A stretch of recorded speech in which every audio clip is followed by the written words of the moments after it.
नमस्कार, राष्ट्रपोस्ट से मैं पवन केसवानी।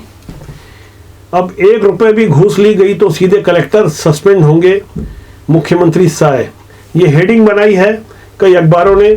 दरअसल आम जनता की आवाज है। छत्तीसगढ़ के मुख्यमंत्री विष्णुदेव साय कोरबा पहुंचे थे। कोरबा के मदनपुर में समाधान शिविर का कार्यक्रम था। आम जनता से रूबरू हो रहे थे। पत्रकारों ने उनसे कुछ बातें पूछी तो उन्होंने पत्रकारों को बताया कि 1 रुपए घूस लेने पर भी कलेक्टर सस्पेंड होंगे। लेकिन मुख्यमंत्री ये बातें प्रधानमंत्री आवास योजना के संदर्भ में कह रहे थे। जब अखबारों में हेडिंग बनाई गई तो ये पीएम आवास का मुद्दा कहीं रोक दिया गया। हालांकि समाचार में सारी बातें स्पष्ट थी। दरअसल पत्रकार भी ऐसी हेडिंग चाहते हैं।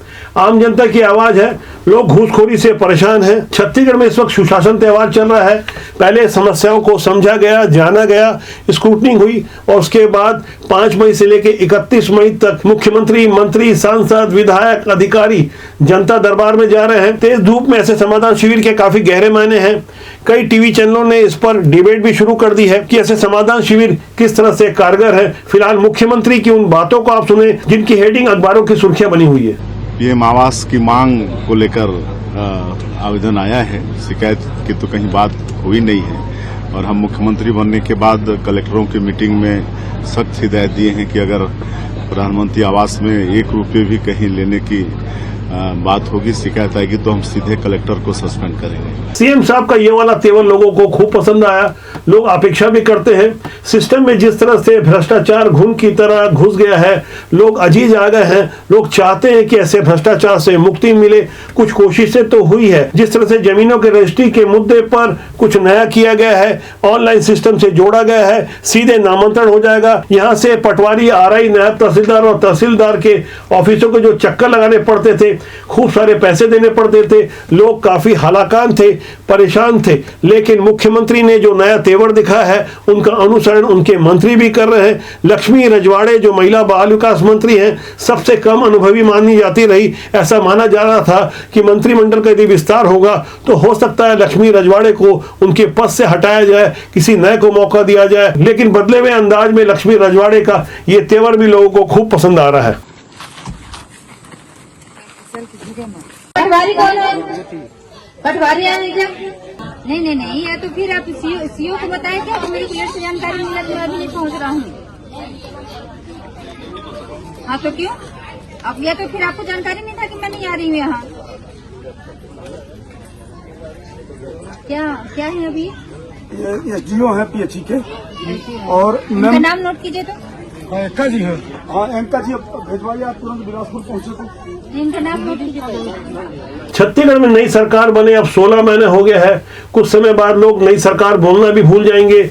अब मौजूदा सरकार से काफी उम्मीदें रहेगी। पिछली सरकार ने जो घपले घोटाले किए वे आज तक नए नए स्वरूप में उभर कर सामने आ रहे हैं। मौजूदा सरकार के पास ये चुनौती है कि पुरानी सरकार ने जो पाप किए थे उसे कैसे धोया जाए। लेकिन जनता को समस्याओं से नहीं बल्कि समाधान से इत्तेफाक है। जनता चाहती है कि हर हाल में समाधान दे, पाप चाहे किसी ने भी किया हो। ऐसा ही एक नया पाप उभर कर सामने आया है। वो है 228.22 करोड़ का पीएमजीएसवाई प्रधानमंत्री ग्रामीण सड़क योजना का एक पाप, एक नया घोटाला सामने आया है। ये नया घोटाला भारतमाला परियोजना जमीन अनुदान से थोड़ा अलग है। वहां तो दलाल और अधिकारियों ने मिलकर सांठगांठ की, लेकिन प्रधानमंत्री ग्रामीण आवास योजना के इस नए उभरे हुए घोटाले के बारे में जानकारी मिली कि अपनी नौकरी को दांव पर रखकर बड़े बड़े अधिकारी ठेकेदारों से सांठगांठ कर लिए थे। इस बड़े घोटाले में 228.22 करोड़ रुपए का यह घोटाला उस समय हुआ जब प्रदेश में भूपेश बघेल की सरकार थी।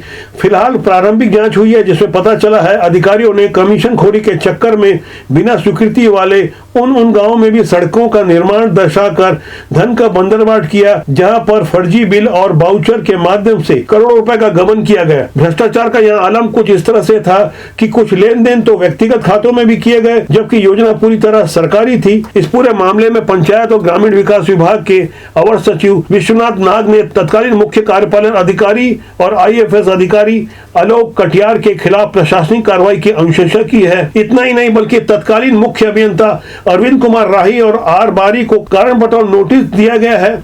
बताया गया है कि इन्हीं अधिकारियों ने मिलकर पूरे खेल को अंजाम दिया है। ये पूरी धांधली विधानसभा चुनाव के ठीक पहले हुई, जब लोगों का ध्यान चुनाव के तरफ था, लेकिन अधिकारी और ठेकेदार कुछ और ही गुल खिला रहे थे। छत्तीसगढ़ ग्रामीण सड़क विकास अभिकरण के अधिकारियों ने योजना की राशि का जमकर दुरुपयोग करते हुए ठेकेदारों द्वारा जमा की गई अमानत राशि में भी हेर फेर कर ली। मौजूदा समय में पीएमजीएसवाई के सीईओ भीम सिंह का एक बहुत बड़ा बयान आया है, दोषियों को बख्शा नहीं जाएगा। जब सब मिलकर संगठित गिरोह चला रहे थे, मिलजुल कर खा रहे थे, किस किस को जेल में भेजोगे। भारतमाला परियोजना जमीन मुआवजा घोटाले के मामले में पिछले दिनों जो छापेमारी हुई थी, वहां आपको जानकर हैरानी होगी कि तहसीलदार की पत्नी को डायरेक्टर बनाकर खुद तहसीलदार एसडीएम वो सब कुछ कर रहे थे जिसकी उम्मीद भी नहीं की जा सकती। छत्तीसगढ़ की एंटी करप्शन ब्यूरो और ईओडब्ल्यू ने जो छापेमारी की, उसमें दशमेश इंस्ट्रा वेंचर प्राइवेट लिमिटेड कंपनी में भावना कुर्रे, जो अभनपुर के तत्कालीन तहसीलदार शशिकांत कुर्रे की पत्नी है, उसे डायरेक्टर के रूप में पाया। भावना कुर्रे और हरमीत सिंह खनुजा दशमेश कंपनी के डायरेक्टर थे। पिछली 26 अप्रैल को ही ईओडब्ल्यू ने हरमीत सिंह खनुजा को गिरफ्तार किया था। उसने जो चौंकाने वाली जानकारी दी, उसे जानने समझने के बाद जांच करने वाले अधिकारियों के हाथ पैर फूले हुए हैं।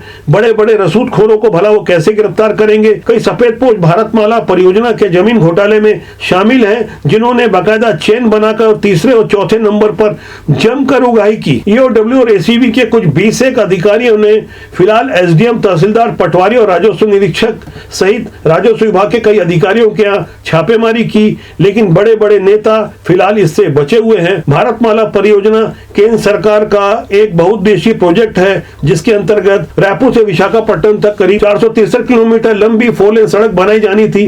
यह प्रोजेक्ट 2025 में समाप्त हो जाना था, लेकिन अब लगता है कि इस घोटाले की वजह से 2026 तक भी यह काम पूरा हो पाना मुश्किल नजर आ रहा है। भारतमाला प्रोजेक्ट के अंतर्गत जमीन अधिग्रहण के मामले में फिलहाल जो प्रारंभिक जांच हुई, वहां 43 करोड़ के घोटाले को उजागर पाया गया, या जमीन को टुकड़ों में बांटकर एनएचएआई को 78 करोड़ का भुगतान दिखाया गया। इस मामले में सबसे रोचक बात यह है कि विधानसभा में नेता प्रतिपक्ष चरणदास महंत ने सीबीआई जांच की मांग की, एक बार नहीं बल्कि बार बार की। चरणदास महंत तो उनके करीबी हो सकता है इसमें शामिल ना हो, लेकिन भूपेश बघेल और उनके करीबी इसमें साफ तौर पर संदिग्ध नजर आ रहे हैं। भूपेश बघेल के गिरिग्राम के आसपास से गुजरने वाली वो सड़क, जिसके सर्वे से पहले ही एसडीएम ने, तहसीलदार ने जानकारियां लीक कर दी थी और दलालों को एक्टिव कर दिया गया था। कांग्रेस से जुड़े कई लोग इसमें शामिल हैं, कई नेता और पुराने मंत्री के रिश्तेदार भी शामिल हैं। हमारे पास इसकी पक्की जानकारी है, लेकिन हम आधिकारिक जानकारी की प्रतीक्षा कर रहे हैं। कांग्रेस के कद्दावर नेता प्रतिपक्ष चरणदास महंत अच्छी तरह से जानते हैं, यदि सीबीआई जांच होगी तो उनके कई विरोधी निपट जाएंगे। वो भाजपा के नहीं बल्कि कांग्रेस के बड़े बड़े दिग्गज होंगे, भूपेश बघेल के करीबी हो सकते हैं। भूपेश बघेल सीबीआई जांच से परहेज कर रहे हैं। बीती 26 मार्च को सीबीआई ने उनके घर पर शराब घोटाले वाले मामले में छापेमारी की थी। कांग्रेस के शीर्ष नेतृत्व को भी सीबीआई जांच से परहेज है, लेकिन उसकी परवाह किए बगैर जिस तरह से चरणदास महंत भारतमाला जमीन अधिग्रहण मामले में जो घोटाला हुआ, उसकी जांच सीबीआई से करवाने की मांग रख रहे हैं, उसे लेकर कांग्रेस के अंदर खाने कुछ अलग ही कोल्ड वॉर चल रहा है। वैसे भारतीय जनता पार्टी भी ऐसे कोल्ड वॉर से अछूती नहीं है। भाजपा के कई बड़े बड़े नेता कई मुद्दों पर अपनी नाराजगी व्यक्त कर रहे हैं। छत्तीसगढ़ में भारतीय जनता पार्टी के 11 में से 10 सांसद हैं। इनमें सबसे प्रमुख नाम बृजमोहन अग्रवाल का आता है। वैसे तो वो पहली बार सांसद बने हैं, लेकिन जब भी वो कोई पत्र लिखते हैं और वो पत्र मीडिया में सार्वजनिक हो जाता है या करवा दिया जाता है, तो स्वाभाविक रूप से एक बड़ी खबर बनती है। बृजमोहन अग्रवाल का ऐसा ही एक ताजा पत्र सामने आया है, जिसमें उन्होंने सरकार के लिए लिखा है कि छत्तीसगढ़ में अनुकंपा नियुक्ति के लिए 1242 शिक्षकों के परिवार परेशान हैं, जिन्हें नौकरियां नहीं मिल रही है। सांसद बृजमोहन अग्रवाल ने सीएम विष्णुदेव साय को जो पत्र लिखा है, उसे मीडिया के लिए उपलब्ध करवाते हुए एक लाइन जोड़ी गई है, जिसमें लिखा गया है कि आम जन से जुड़े हुए संवेदनशील मुद्दे को प्रमुखता से सांसद बृजमोहन अग्रवाल ने उठाया है। साथ ही यह याद दिलाने की कोशिश की गई है कि शिक्षा कर्मी कल्याण संघ छत्तीसगढ़ के बैनर तले दिवंगत शिक्षकों के परिजनों ने कांग्रेस सरकार के कार्यकाल में राजधानी रायपुर के बूढ़ा तालाब धरना स्थल पर 307 दिनों तक आंदोलन किया। इस आंदोलन के दौरान परिजनों ने जल सत्याग्रह, दंडवत आंदोलन, जेल भरो आंदोलन और महिलाओं द्वारा मुंडन जैसे मार्मिक गतिविधियों के माध्यम से अपनी पीड़ा व्यक्त की थी, जिससे संपूर्ण प्रदेश की आत्मा व्यथित हो उठी थी। जब सांसद महोदय इतना मार्मिक पत्र लिखेंगे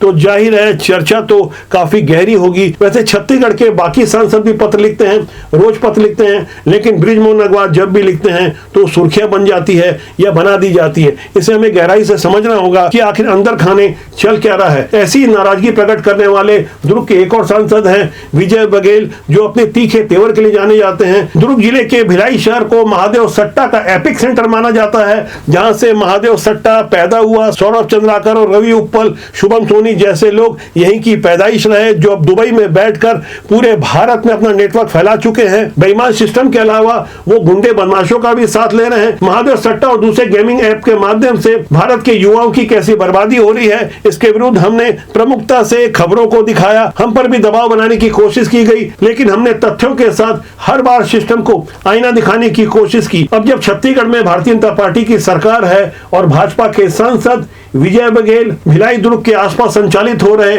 महादेव सट्टा के बारे में क्या कुछ कह रहे हैं, इशारों में कह रहे हैं, किसी नेता का नाम नहीं ले रहे हैं, लेकिन समझाने की कोशिश कर रहे हैं। बस अब बहुत हुआ। जो भी कृत्य कर रहे हैं, चाहे वो जनप्रतिनिधि हो, बड़ा नेता हो, विधायक हो, सांसद हो, मंत्री हो, हमारी सरकार किसी को नहीं बख्शती। हमारी मोदी जी की सरकार में जीरो टॉलरेंस चलता है। चाहे महादेव हो, चाहे सट्टा हो, चाहे अन्य प्रकार के अनैतिक काम हो, चाहे अवैध शराब की बात हो, कोई भी बात हो, सब में इनके ऊपर कार्रवाई होनी चाहिए, ताकि इस पर लगाम लगे और लोगों के मन में जो विश्वास भारतीय जनता पार्टी सरकार के ऊपर है वो बनी रहे। इसमें कोई दो राय नहीं कि छत्तीसगढ़ में जो भूपेश बघेल की सरकार थी उससे मौजूदा सरकार की कोई तुलना नहीं की जा सकती। मौजूदा सरकार जिस तरह से जीरो टॉलरेंस की नीति पर काम कर रही है और भ्रष्टाचार पर अंकुश लगाने के लिए भरसक प्रयास कर रही है, बावजूद इसके अभी भी सिस्टम में जमकर भ्रष्टाचार हावी है। हालांकि पूर्ववर्ती सरकार में जिस कदर भ्रष्टाचार हो रहा था उसके मुकाबले मौजूदा समय में भ्रष्टाचार काफी हद तक कम है। मौजूदा समय में आम जनता को सड़क, बिजली, पानी के अलावा और भी कई महत्वपूर्ण जरूरतें हैं। उनमें से एक महत्वपूर्ण जरूरत है शिक्षा, खासकर स्कूली शिक्षा। जिस तरह से सरकारी स्कूलों में सही तरीके से नहीं मिल पाती और वहां से महंगे महंगे प्राइवेट स्कूलों की दुकान शुरू हो जाती है, और ऐसे ही प्राइवेट स्कूल सीबीएसई के नियमों को ताक में रखकर एनसीईआरटी की जहां 5-6 पुस्तकें ही पढ़ाई जानी चाहिए, जिनकी कीमत बमुश्किल 500-100 रुपए होती, उसकी बजाय 7,000 से 8,000 तक प्राइवेट पुस्तकें, वो पुस्तकें जिनकी जरूरत भी नहीं है, जिनसे एग्जाम में कोई प्रश्न भी नहीं पूछा जाएगा, सिर्फ अपनी कमाई के लिए। करोड़ों अरबों की कमाई तो खाली किताबों से हो रही है, उसके अलावा यूनिफॉर्म और दूसरी अन्य जरूरतों को भी किस तरह से आम अभिभावकों से वसूला जाता है, ये बातें जिले के कलेक्टर और जिला शिक्षा अधिकारी अच्छी तरह से जानते हैं, समझते हैं। इस बारे में हमने बड़ी जिम्मेदारी से खबरें दिखाई थी। अपने सहयोगी चैनल बिगुल न्यूज के माध्यम से भी कुछ एक्सक्लूसिव तस्वीरें हमने दिखाई थी, लेकिन अफसोस अभी भी बड़े बड़े प्राइवेट स्कूल के संचालक ऐसी ही बेईमानी को संचालित करने में लगे हैं। उत्तर प्रदेश के संभल के कलेक्टर डॉक्टर राजेंद्र पेंसिया ने जो ताजा कार्रवाई की है, उस कार्रवाई का स्वागत करना चाहिए। 33 स्कूलों के विरुद्ध 1-1 लाख का जुर्माना लगाया है। ये जुर्माना इसलिए लगाया गया है क्योंकि सीबीएसई और सीआईएससीई के 33 स्कूल के मैनेजमेंट ने एनसीईआरटी की बजाय निजी प्रकाशकों की महंगी किताबों को अपने स्कूल में जबरदस्ती चलवाया था। कलेक्टर को अभिभावकों से लगातार शिकायतें मिल रही थी कि स्कूलों के छात्रों को एक खास दुकान से महंगी किताबें खरीदने के लिए मजबूर किया जा रहा है। बस फिर क्या था, कलेक्टर महोदय ने गोपनीय जांच करवाई तो पता चला निजी स्कूल के मालिक फीस, ड्रेस और किताब के नाम पर जमकर लूटमार मचा कर रखे हैं। इसके बाद शुरुआती सजा के रूप में उन स्कूलों पर 1-1 लाख का जुर्माना लगाया गया। छत्तीसगढ़ के अनेक महंगे महंगे प्राइवेट स्कूलों में कहीं ना कहीं बड़े बड़े नेताओं का आशीर्वाद और संरक्षण प्राप्त है, कहीं ना कहीं हिस्सेदारी है। उनकी श्रीमती से लेकर अन्य नाते रिश्तेदार ऐसे महंगे स्कूल संचालित करते हैं। शायद यही कारण है कि रसूख के आगे सिस्टम बौना हो जाता है। लेकिन आम जनता पहले से कहीं ज्यादा जागरूक हो चुकी है, काफी उम्मीद लगाए बैठी है कि हमारे नेता और राजनीति ईमानदार बने। ऐसा भी नहीं है कि राजनीति में सारे लोग बुरे होते हैं। हमारा मानना है कि राजनीति बुरी नहीं होती, उसमें काम करने वाले लोग अच्छे या बुरे होते हैं। इसलिए अच्छे लोगों का साथ दे, या खुद को आप यदि अच्छा पाते हैं तो राजनीति में शामिल हो जाएं। देश और समाज की भलाई के लिए एक अच्छा माध्यम हो सकता है। अब तक होता यह है कि बुरे लोग राजनीति में काबिज हो जाते हैं, जेल में बैठकर चुनाव लड़ते हैं, जीतते हैं, और जो अच्छा चाहते हैं या खुद को अच्छा महसूस करते हैं वो खाली आलोचना करते रह जाते हैं। जब तक अच्छे लोग राजनीति में नहीं आएंगे तब तक राजनीतिक सिस्टम में सुधार नहीं होगा। देश और समाज की भलाई के लिए अच्छे लोगों को आगे आना चाहिए। तो आज के अंक के लिए इतना ही। मेरा आपसे आग्रह, कि चैनल को देखें, लाइक करें, शेयर करें, राष्ट्रपति के जनमन का साथ दें। मैं बहुत जल्दी आपसे फिर मुलाकात करने वाला हूं। नमस्कार।